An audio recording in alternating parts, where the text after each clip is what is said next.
Super thrilled and honored to be with you guys. Um, so we're talking about unity, and I remember this or pursuing unity. And I know I only have a few minutes, so I'll try to make my comments as brief as possible. But I think that the Lord has given me something to say.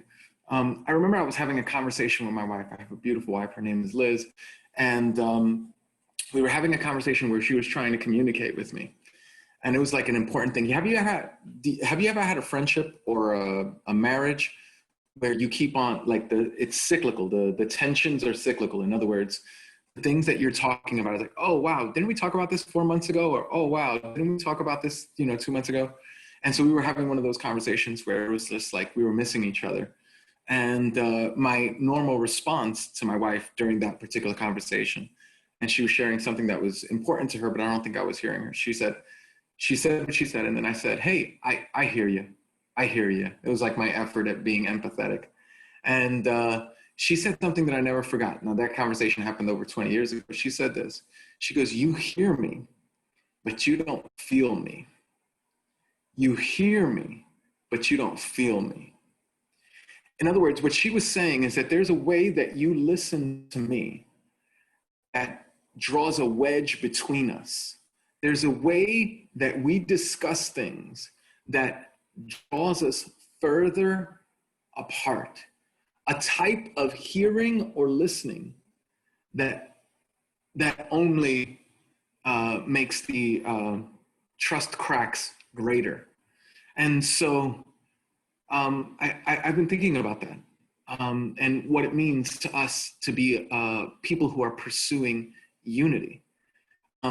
And so I have a text that we're going to look at it because I think that God wants to communicate this concept of unity within the context of listening.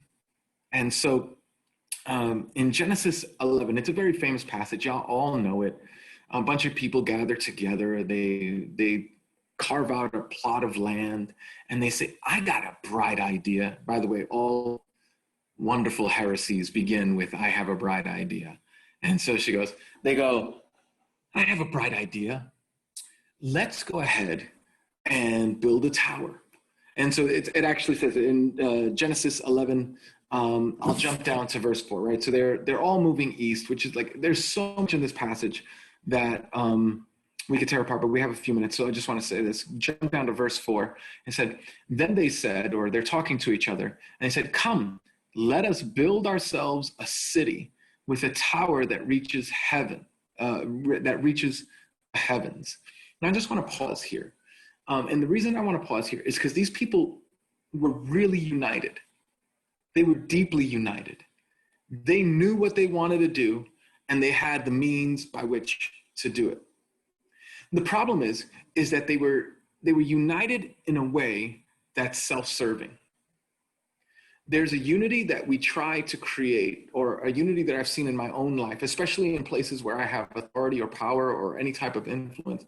There's a unity that I try to create that is serving to me, but not serving to the broader group of people that I'm around. And that's incredible. So these people were unified.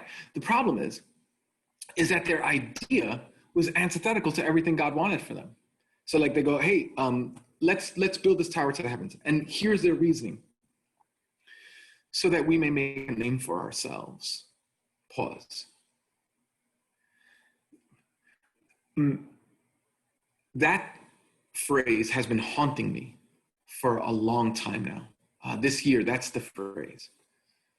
So that we may make a name for ourselves.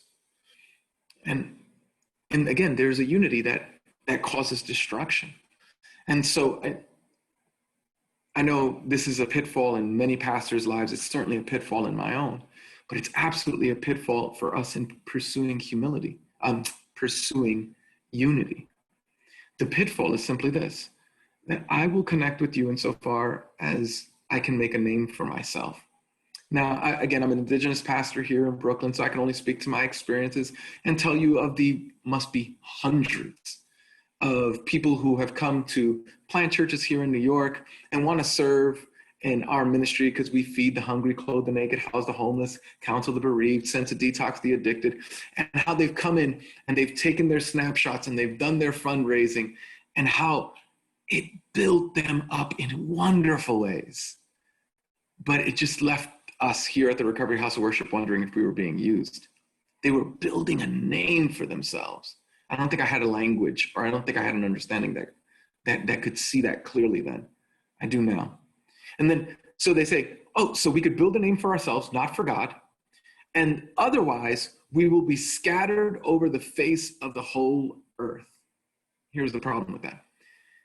God wanted them to be scattered over the face of the earth. That's what he says in Genesis. I want you to be fruitful, multiply, subdue the whole earth. So their big idea in being unified is contra whatever God wants. And secondly, it's to fame themselves, not God.